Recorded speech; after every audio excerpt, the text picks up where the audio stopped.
Carlo Hesser, he changes everything for all time. He tells Blair that you're the one who kidnapped the baby. Now, I can only imagine how Blair must have felt about that, but you... See, Todd, I know how you felt because, well, I had a ringside seat, remember? RJ and I had to peel your hands from around Carlo's throat. But see, I'm wondering, was that the end? I mean, because, something still had you so upset later that night that you went running back into the ballroom, trashing everything. The furniture, your guests. Yeah, well, you know, I'm funny like that, Steve. A guy wrecks my marriage, he wrecks my whole life. It ticks me off. Ah, I see. Enough to make you want to do something about it? Patrick Thornhart's statement has the two of you running into each other in the corridor sometime after the lights. I told you about that. I had a conversation with Patrick, and then I went back to the ballroom. Yeah, well, that does account for your actions after your encounter with Thornhart when the lights went out. But, where were you before? Now, just indulge me here. Could it have gone something like this? Carlo, he pushed you to the limit and beyond. Todd, it was you who killed the lights. And then you went off to kill Carlo. You caught up with him on the deck and you called his name. Carlo.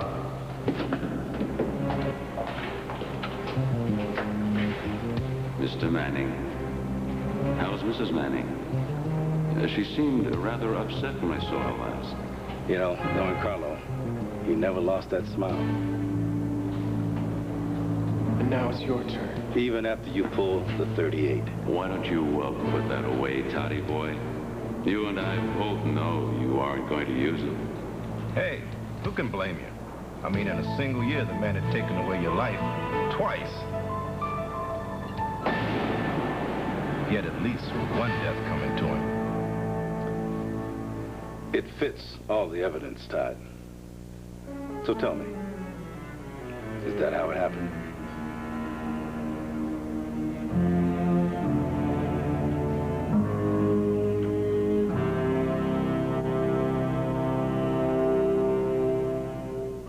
Yeah, it could have played out like a little scenario, but it didn't. I didn't kill Carlo. Your best bet is still Patrick Thornhart. He's got more motive. Plus, there's an eyewitness. Right. Mr. Zelenko. Well, no one will believe him now. Why not? Okay, fine. We came here from Europe the same day. I met the guy in Geneva, and I thought he was weird, but harmless. I felt sorry for the guy, so I brought him here to the States. Then he comes in here with this sensational story about hearing the murder. I'm in the sensational business. I sold a lot of papers that day. Mm-hmm. And you also created a nice little alibi for yourself. Well, that doesn't make me a murderer. No. No, it doesn't. But now that I know you've lied about your connection to Mr. Zeus, it makes me wonder what else you might have lied about. You know what? I'm going to have another little chat with Mr. Zeus. So as far as you go, does your lawyer have any experience in defending an obstruction of justice charge? Probably. But I'll ask.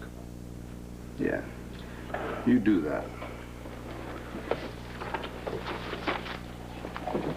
Oh, by the way, Todd, you happen to know what happened to the gun that Thornhart took away from your wife, the one that's missing from Thornhart's apartment? No, but if I were Patrick Thornhart, I'm sure I would put it in the bottom of Lantano Bay. And where would it be if you were Todd Manning? We're gonna find it. You know that. And when we do, we'll find the truth. So in the meantime, if you have any travel plans, cancel them.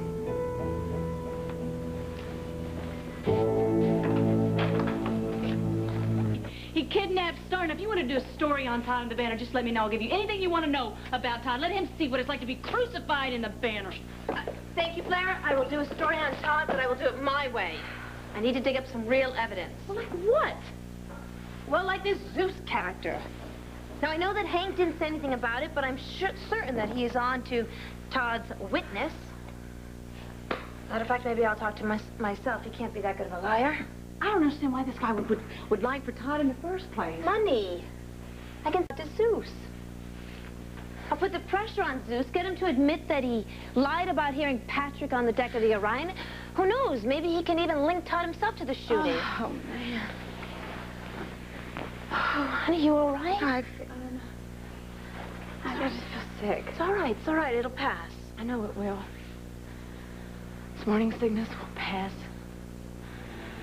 But what about the sickness that I'm going to feel for the rest of my life every time I think of Todd? And every time I look at Patrick's baby. Cassie, why is all this happening to me?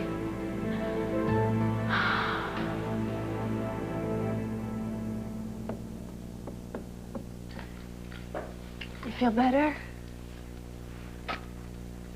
I feel empty, alone.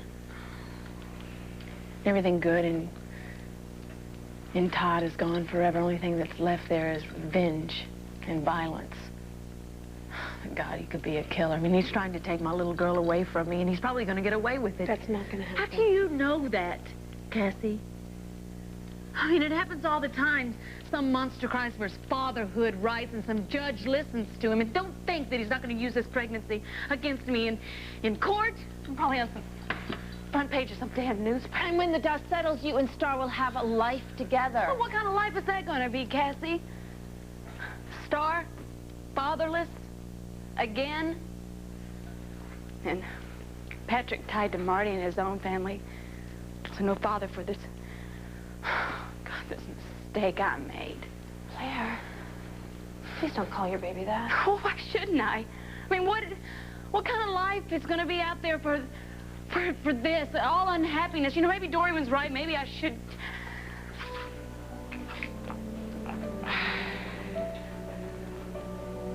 You never said that you were thinking about doing that. Cassie, when I carried Star, it wasn't like just something was happening to my body. It was like life, hope, and every time I felt her move, it was like she was a real person, something that I loved. I don't feel anything for this. And more than that, it might cost me for the child that I do love, the one that I did hope for. You know what I feel like? I don't feel like a mother. I feel like some trapped animal with no place to run.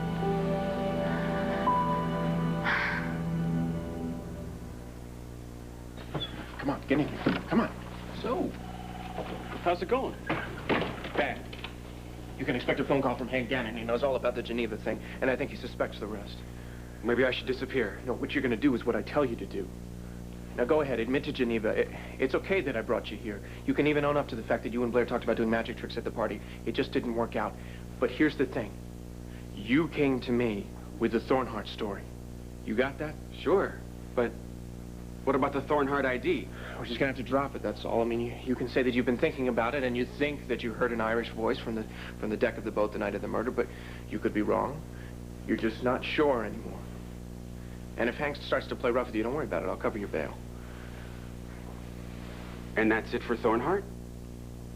Yeah, for now. But sooner or later, he's going to get what's coming to him. Honey, Todd has you so frightened. Every time you think about this baby, you can only think about him. Legally, I don't see what difference this child can make. Oh, Cassie, you don't know Todd's lawyer, Winslow Freeman. But I know the facts. You only started seeing Patrick once you thought Todd was dead. Now, any judge that's going to call that adultery doesn't want you to be faithful. He wants you to be psychic. And maybe Patrick will be a great father. And if he isn't, this baby's still going to get lots of love. There'll be me, there'll be my mother, there'll be me. You most of all.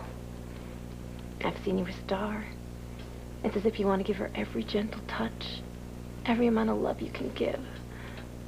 Sweetheart, love like that is love your children are going to be able to go to forever. If you have other reasons for not wanting to be a mother, that's no one's business but your own. But if you're afraid that you won't be able to love this baby, think how much Star owns your heart.